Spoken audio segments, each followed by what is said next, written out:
Salam sejahtera kelas, hari ini kita akan masuk dalam bab 5 tingkatan 4 sains. Now, bab 5 punya tajuk besar adalah genetik. Kata kunci yang kamu akan pelajari dalam tajuk ini adalah DNA, nukleotida, kromosom, kariotip, mitosis. Ini 5 yang kamu akan belajar dalam rakaman video ini. Okay, now ini adalah soalan-soalan yang kamu dapat jawab selepas kamu belajar topik ini. Apakah yang dimaksudkan dengan proses pembahagian sel? Benarkah ciri-ciri yang ada pada kita diwarisi turun-temurun? Apakah mutasi dan bagaimana teknologi kejuruteraan genetik memberi kesan dalam kehidupan kita? Okay, I'm going straight to this one. So, dalam rakaman hari ini, kamu akan belajar tentang pembahagian sel. Pembahagian sel. So 5.1 subtopik 5.1 pembahagian sel. Sebenarnya kamu sudah belajar tentang sel dan pembahagian sel masa form 1. Sudah. Kamu juga sudah mempelajari bahwa nukleus adalah satu struktur dalam sel yang mengawal keseluruhan aktiviti sel. Nukleus adalah sel yang mengawal semua keseluruhan aktiviti sel. Tiada nukleus, tiadalah aktiviti sel. Nukleus tu adalah seperti otak sel. Ini sel. Ini nukleus. Macam telur putih sel yang di dalam nukleus. Dalam nukleus ada kromosom. Ini adalah kromosom. So, kromosom tu bentuk dia X. Kromosom adalah struktur bebenang halus yang terdiri daripada asid nukleik dan protein. Ada asid, ada protein lah dalam badan kita ni, dalam badan kita. Panjang dan berlingkar dan terletak dalam nukleus. Setiap sel ada kromosom. Setiap kromosom mengandungi satu molekul panjang DNA. Molekul panjang DNA, coba kamu tengok. Ini buku teks cikgu ni terpotong, tapi dalam kamu punya buku teks, it's very clear. Look at this. Where it goes adalah di sini. Setiap kromosom tu dia ada ini ya. Di dalamnya actually berlingkar. Dan ini dipanggil sebagai DNA. Ingat, setiap kromosom ini ada DNA. DNA keadaannya berlingkar. So, apa itu DNA? You can use the AR buku teks punya apps yang ada dan kamu boleh scan dan kamu boleh tengok dalam bentuk model 3D lah. So, DNA, dia punya nama panjang adalah acid deoxyribonucleic ataupun DNA. Deoxyribonucleic acid terdiri daripada unit-unit asas yang dikenali sebagai nukleotida. Di dalam DNA ada banyak nukleotida. Ini adalah DNA. Okay, so setiap unit nukleotida terdiri daripada 3 komponen, yaitu gula deoksiribosa, base bernitrogen dan kumpulan fosfat. Don't worry about this one kelas. Tiadalah sampai begini detail yang akan tanya dalam exam. Okay, tiada. Ini untuk pengetahuan kamu. DNA terdiri daripada 2 rantai polinukleotida yang berpintal.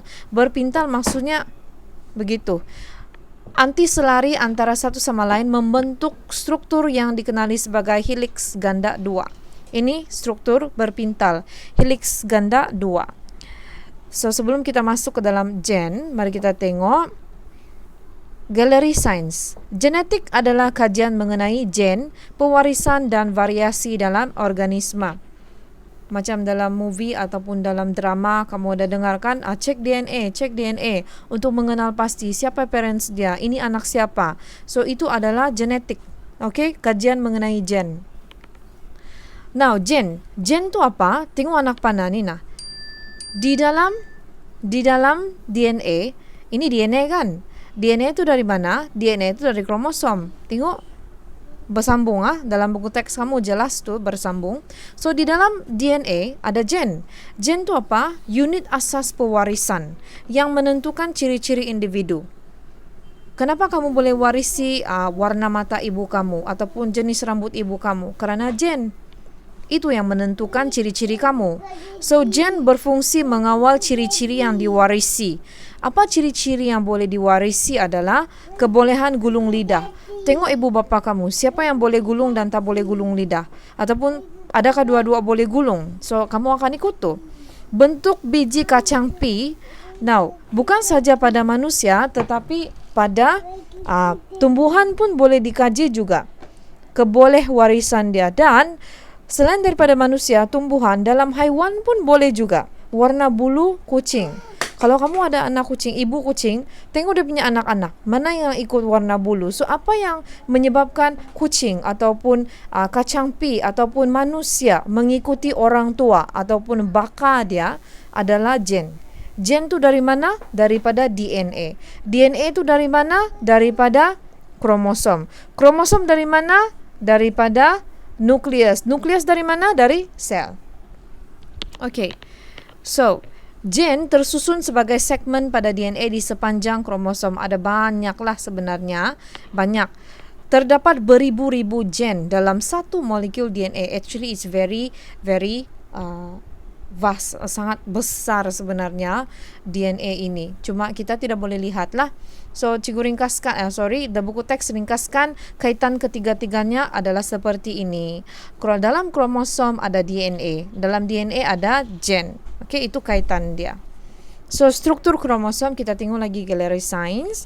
So, mari kita tengok. Ini adalah kromosom. Kromosom berbentuk X. Setiap kromosom mempunyai beberapa jenis gen, yaitu sehingga berapa ratus? 200 hingga 300 gen bagi kromosom.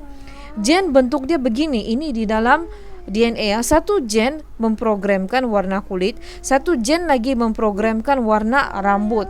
Oleh sebab itu, kamu harus faham sebenarnya gen ni adalah apa yang kamu waris dari orang tua. Apa yang kamu waris daripada orang tua kamu. Okay, so cikgu harap kamu faham tentang permulaan topik hari ini, iaitu apa itu gen, apa itu DNA, apa itu kromosom. Okay, kromosom daripada nukleus, dan nukleus tu ada di dalam sel.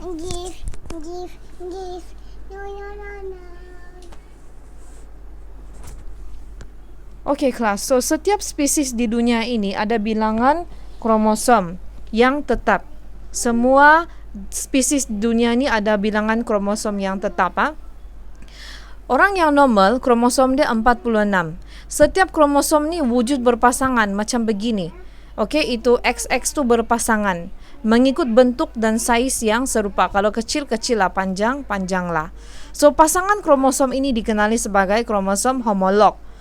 Now, semua ni adalah kromosom homolog. Okay, cuma susunan-susunan ini dikenali sebagai kariotip. Ingat, yang di dalam tu kromosom dia mesti berpasangan. Bila dia sudah berpasangan begitu, dia sudah berpasang-pasang, susunan-susunan itu kita panggil kariotip. Ingat kromosom tu dia disusun berdasarkan bentuk dan saiz. Kalau kecil-kecil lah, panjang-panjang lah. So, ada dua kariotip.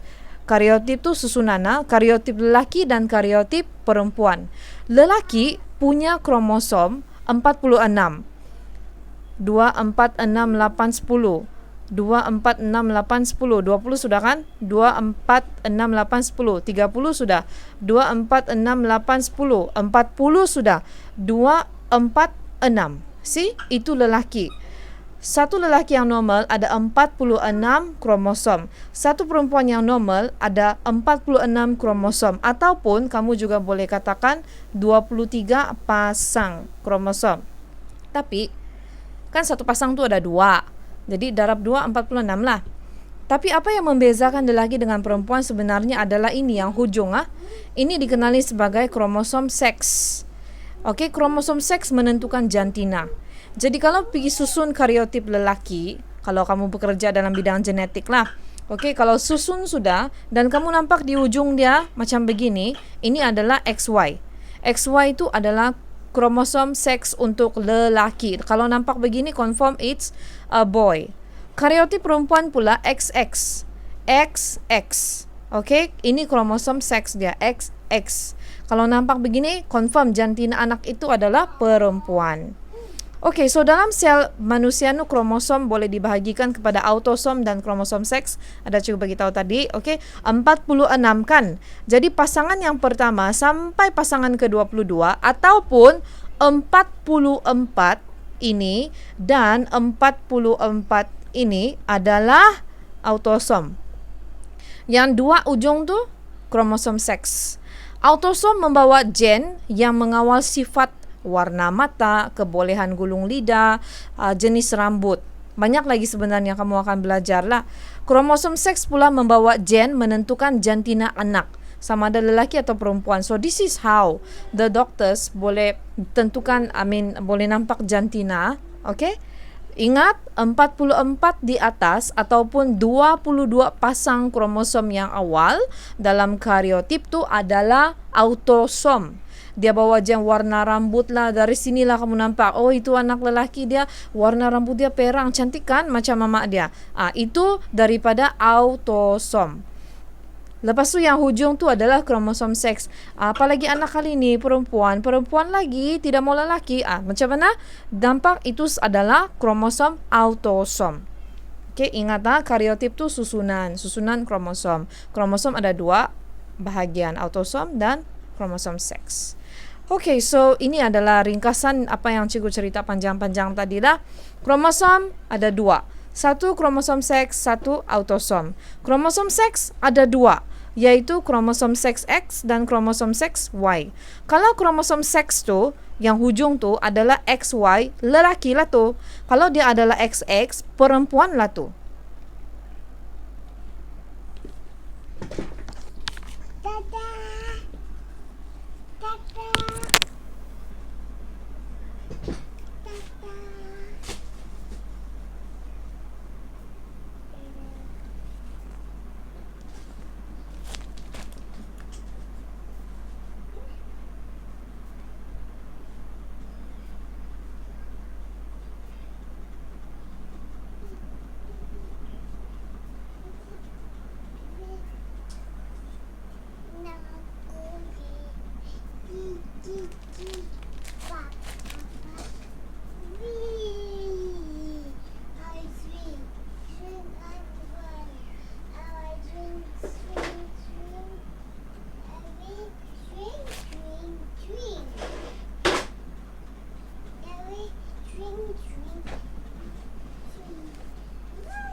Okey, mari kita tengok galeri sains. Sel soma manusia ada 46 kromosom, tetapi sel gamet, iaitu sperma dan ovum, hanya mempunyai separuh bilangan, iaitu 23 kromosom. Maksudnya lelaki dan perempuan tu berbezalah. Sel soma ada 46, tapi sel gamet, lelaki ada sperma kan, perempuan ada ovum kan. Lelaki boleh menghasilkan sperma, perempuan menghasilkan ovum setiap bulan. Kalau tidak disenyawakan dalam hubungan seks, maka ovum itu akan jatuh sebagai period, okey, ataupun darah haid. So ingat, sel soma manusia tu sebenarnya ada banyak lah. Di kulit kita ada sel soma 46 kromosom tu tapi sel gamet, yaitu sperma dan ovum separuh 23. Sebab itulah manusia kan mau cek dalam tu drama, ini anak siapa, itu anak siapa. Dia hanya perlu guna rambut kah ataupun cebisan kulit kah. Daripada rambut pun sebenarnya boleh tengok tu anak siapa dan apa jantina. Okey. So mari kita tengok apa itu mitosis dan juga meiosis. Yang cikgu akan jelaskan hari ini adalah mitosis dulu, tapi sebelum itu kita pergi tengok galeri sains. Now, cancer. Cancer berlaku apabila pembahagian sel menjadi tidak terkawal dan tidak normal. Sel-sel membahagi dengan lebih cepat daripada keadaan yang normal. Cuba kamu tengok keyword dia, pembahagian. Kalau cepat dia membahagi, dia lebih daripada normal, maka itulah sel cancer. So, apa sebenarnya pembahagian sel?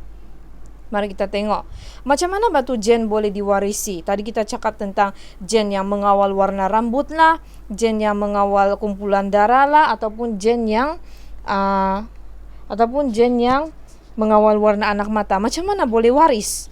So, untuk mengetahui hal ini, kita perlu memahami pembahagian sel terlebih dahulu. Ada dua jenis pembahagian sel, iaitu mitosis dan meiosis. Kita fahami mitosis. Mitosis adalah proses pembahagian sel yang membentuk dua sel anak seiras dengan setiap satunya mengandungi bilangan kromosom dan kandungan genetik yang sama dengan sel induk.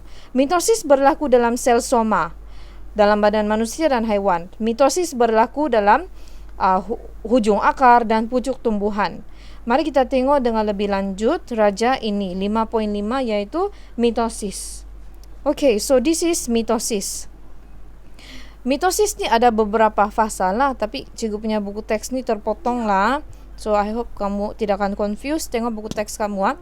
Now, dia ada 4 fasa yaitu PMAT. Profasa, metafasa, anafasa dan telofasa. Here. Cikgu punya buku teks terpotong, so I hope you understand this one. Pergi tengok buku teks kamu. Now, dalam profasa, cuba kamu tengok apa yang berlaku dalam setiap fasa-fasa ni adalah dia punya cerita adalah tentang itu kromosom saja bah. Macam mana tu kromosom tersusun, mula-mula tidak tersusun, lepas tu tersusun, lepas tu berpisah. Lepas berpisah, dia akan membentuk dua sel anak. Kalau kamu nampak dua sel anak, itu adalah mitosis. Okey, mitosis. Ini dua sel anak. Okey, cikgu akan jelaskan mitosis melalui gambar raja yang tidak membingungkan. Actually, okey, cuma cikgu punya buku teks terpotong bah. Okey, tidak apa, cikgu pakai jugalah. Nah, dalam profasa, mitosis baru mitosis. PMAT. Ingat PMAT. Profasa, metafasa, anafasa, telofasa. Dalam profasa, kromosom ni memendek. Dia jadi pendek dan tebal. Itu keyword dia. Even exam pun akan tanya tu, apa terjadi pada kromosom dalam profasa? So, dia akan pendek dan tebal. Jelas kelihatan. Setiap kromosom ada dua kromatid. Mana kromatid? Kromatid. Ada dua kromatid lah. Here. Setiap kromosom ada dua kromatid. Ni nah, yang macam ribbon tu. Yang bercantum pada sentroma. Okey, cikgu ulang balik. Setiap kromosom ada dua kromatid. Ini kromatid lah. Dia bercantum di tengah-tengah. Tengah-tengah tu sentroma. Ingat, kromatid tu adalah yang begini. Ini kromatid 1, kromatid 2. Bercantum melalui sentroma. So, gentian gelondong terbentuk. Gentian gelondong tu yang ini yang macam bunga. Macam bunga tu Membran nukleus dan nukleolus terurai.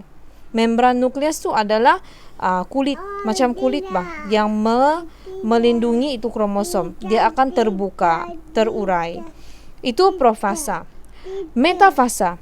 Apa yang berlaku dalam metafasa adalah bersusun.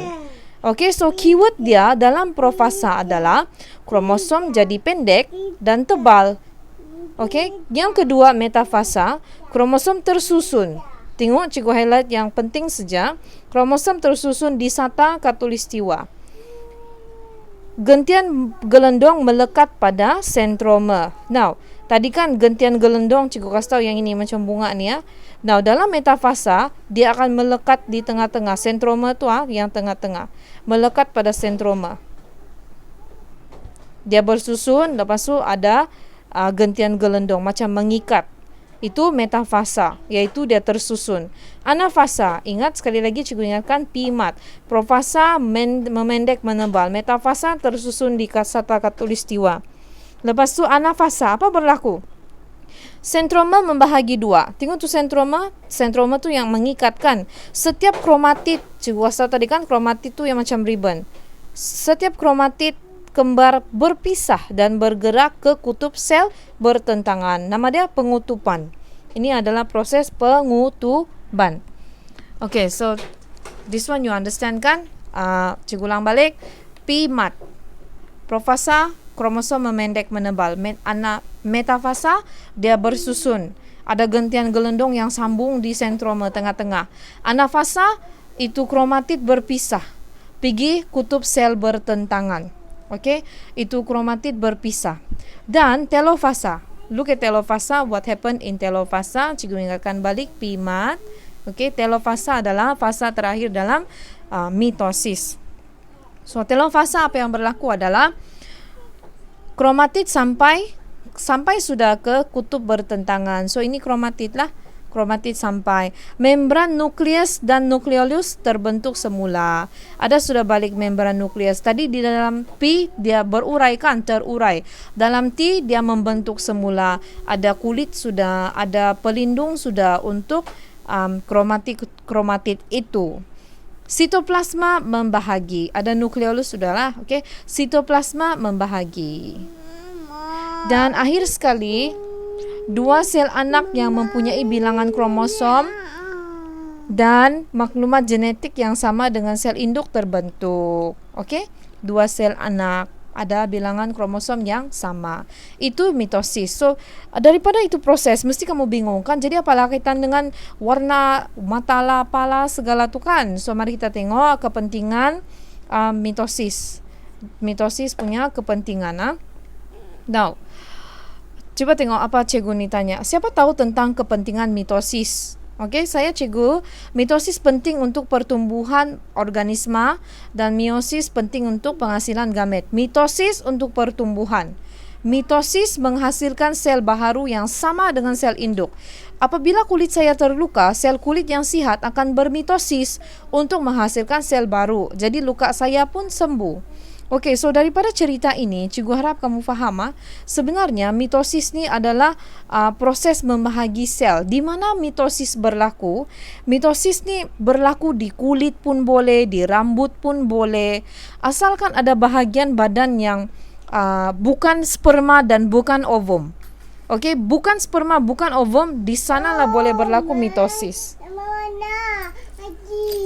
Mitosis penting untuk menggantikan, cikgu dia cakap, menggantikan sel-sel rosak atau mati kalau kamu cedera atau terluka. Mitosis juga berguna untuk pembiakan aseks bagi sesetengah organisma seperti ameba. Ini cikgu akan jelaskan nantilah. So, for now, apa yang cikgu mahu kamu faham ni sebenarnya adalah mitosis ni sebenarnya sangat penting. Untuk apa? Untuk mitosis ni pembahagian sel lah. Pentingnya kenapa? Sebab dia menghasilkan sel-sel yang baharu. Di mana dia boleh berlaku? Di kulit, di rambut, asalkan tempat yang mau bertumbuh. Jadi cikgu bagi kulit dengan rambut dan satu lagi kuku. Kenapa cikgu bagi 3 contoh ini? Sebab di sinilah 3 tempat di mana mitosis tu boleh berlaku. Iaitu di tempat yang mengalami pertumbuhan. Tu mitosis penting untuk pertumbuhan. Kita potong kuku, kuku jadi panjang balik. Kita potong rambut, rambut tumbuh jadi panjang. Kita punya kulit luka, luka akan sembuh. Kenapa begitu? Sebab mitosis. Apa berlaku dalam mitosis? Ada PMAT, profasa, metafasa, anafasa, telofasa. Okey, mitosis tu di mana? Di dalam sel soma. Bukan sel pembiakan. Kenapa ada anak? Macam mana ada anak? Itu semua adalah kerja meiosis. Nanti kita cerita. Dalam hari ini punya rakaman khas untuk mitosis sahaja. I hope you can understand this one.